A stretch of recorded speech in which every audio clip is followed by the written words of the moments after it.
ये जो क्वेश्चन आपको दिखाई दे रहा है ना, इम्पोर्टेंट क्वेश्चन है और बोर्ड परीक्षा में ऐसा क्वेश्चन आता ही है। ठीक है ना।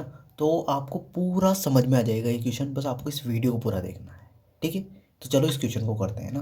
क्वेश्चन है अपना, अनुपातों A1/A2, B1/B2 और C1/C2 की तुलना कर ज्ञात कीजिए कि निम्न समीकरण युग्म द्वारा निरूपित रेखाएं एक बिंदु पर प्रतिच्छेद करती है या दोनों समांतर होती है या समपाती होती है। ठीक है। अब ये जो दो रेखाएं हैं अपने को दे रखी है, देखो ये रेखा दे रखी है, ये दूसरी रेखा दे रखी है, दो समीकरण, ये दो रेखाएं हैं। ठीक है। अब अपने को बताना है इससे तुलना करके A1/A2 से, B1/B2 से और C1/C2 से तुलना करके अपने को बताना है कि ये दोनों रेखाएं प्रतिच्छेदी है, समांतर है या समपाती है। अब देखो एक कंडीशन बताता हूँ, ध्यान रखना। यदि A1/A2 बराबर है B1/B2 के, चलो इसको एक बार पहले कर देते, बराबर नहीं है B1/B2 के। ठीक है। A1/A2 बराबर नहीं होता है B1/B2 के, तो रेखाएं कैसी होती है? तो रेखाएं होती है प्रतिच्छेदी रेखा। रेखा कैसी होती है? जब ऐसा बनता है ना, A1/A2 बराबर नहीं होता है B1/B2 के, तो रेखाएं प्रतिच्छेदी होते हैं, रेखाएं प्रतिच्छेदी होती है ना। और हल कैसे होते हैं? तो हल होते हैं एक हल, एक हल, या फिर अपन बोल सकते हैं अद्वितीय हल, अद्वितीय हल, अद्वितीय हल।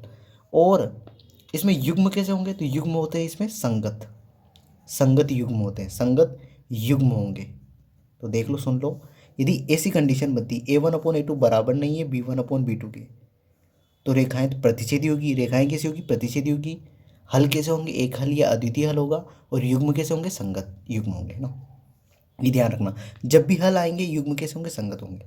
अब देखो A1/A2 बराबर है B1/B2 के, लेकिन बराबर नहीं है C1/C2 के।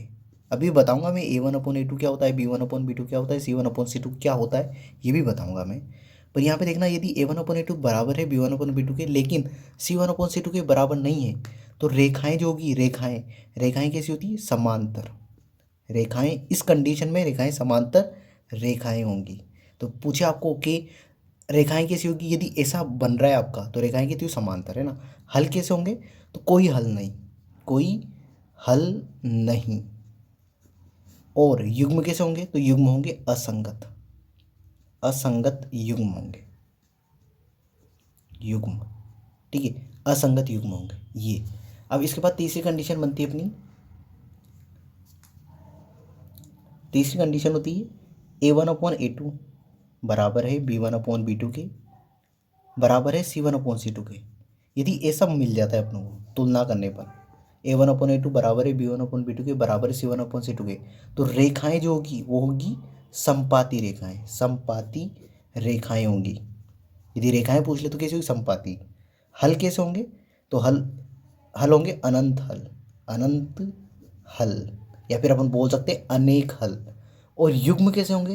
तो युग्म होंगे संगत, संगत युग्म होंगे, युग्म। देखो ध्यान रखना, जब भी हल आएगा, जैसे एक हल आ गया, अनंत हल आ गए, तो युग्म कैसे होंगे? संगत होंगे। जब कोई हल नहीं आएगा ना, तो युग्म कैसे होंगे? असंगत होंगे। ठीक है। अब प्रतिच्छेदी रेखाएं कैसी होती है? तो जब दो रेखाएं काट दी, जैसे ये रेखा है, ये रेखा, ये काट दिया इन्होंने एक दूसरे को, यहाँ पे काटा, तो प्रतिच्छेदी रेखाएं। समांतर रेखाएं ऐसी, ऐसी, जिनके बीच की दूरी हमेशा बराबर होती है, समांतर रेखाएं होंगी। और समपाती रेखा क्या होती है? देखो समपाती रेखाएं कैसी होती है? जैसे ये एक रेखा है और इसी के ऊपर एक और रेखा है, बिल्कुल इसी के ऊपर, तो समपाती रेखाएं होंगी। अब देखो इसको करते हैं, अब क्वेश्चन पे आते हैं अपन। तो देखो यहाँ पे तुलना करनी, ध्यान रखना, ये एक्स पहली समीकरण ये है, ये दूसरी समीकरण है। तो एक्स के आगे वाला जो मान होगा वो A1 का होगा, तो A1 का मान है अपना 5, है ना। अब वाई के आगे जो मान होगा वो B1 का होगा, तो B1 का मान कितना है अपना? देखो चिन्ह के साथ 4 है, पर उसके आगे माइनस का चिन्ह है, तो -4। और जो बिना एक्स वाई वाला होगा वो C1 का मान होगा, तो C1 का मान है यहाँ पे अपना कितना? 8, तो ये 8 चिन्ह के साथ, प्लस का है तो प्लस का है। ठीक है। अब देखो दूसरी समीकरण में, तो एक्स के आगे वाला मान A2 का मान हो जाएगा, तो A2 का मान है यहाँ पे 7। ऐसे ही दूसरी समीकरण में वाई के आगे वाला B2 हो जाएगा। ठीक है, पहली समीकरण में B1 तो दूसरे में B2, तो B2 का मान हो गया अपना 6। और C2 का मान हो गया -9। ये मान लिख लिए अपने हमने। ठीक है। देखो A1 क्या होता है? तो एक्स के आगे वाला मान, या एक्स का गुणांक बोलते हैं अपन इसको, तो 5 है। B1 क्या होता है, y का गुणांक चिन्ह के साथ, तो -4। और C1 है अपना, C1 क्या होता है अपना, बिना एक्स वाई वाला, ठीक है, बिना एक्स वाई वाला, तो ये हो गया। ऐसे ही A2, दूसरी समीकरण में x के आगे वाला मान A2, दूसरी समीकरण में y के आगे वाला मान, y का गुणांक बोल दो या आगे वाला मान, ठीक है, वो हो जाएगा।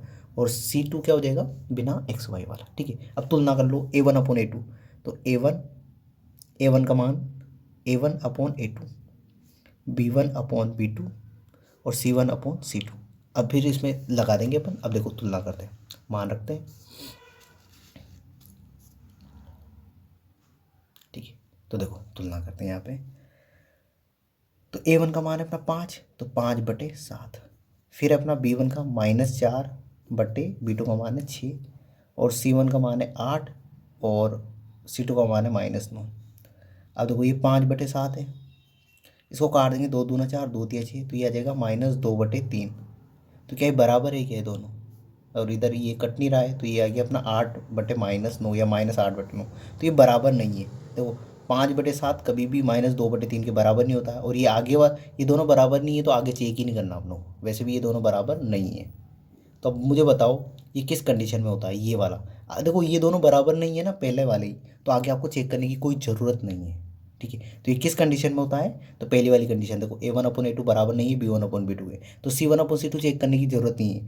तो इस कंडीशन में रेखाएं कैसी होगी, तो देखो अब आंसर लिखते हैं इसका, इस क्वेश्चन का। तो देखो यहाँ पे पूछी ये रेखाएं एक बिंदु पर प्रतिच्छेद करेगी, तो रेखाएं कैसी होगी, प्रतिच्छेदी। अब यह भी आपको इसमें पूछ ले हल कैसे होंगे, तो एक हल होगा इसका, ठीक है। इस कंडीशन में हल कैसा होगा, एक हल होगा, और युग्म कैसे होंगे, संगत होंगे। तो आई होप ये क्वेश्चन आप पूरा अच्छे समझ में आ गया होगा आपको, ठीक है। ये वीडियो पसंद आया होगा, तो इस वीडियो के लिए इतना ही। अगले वीडियो में अगले क्वेश्चन के साथ मिलते हैं। Thank you, bye.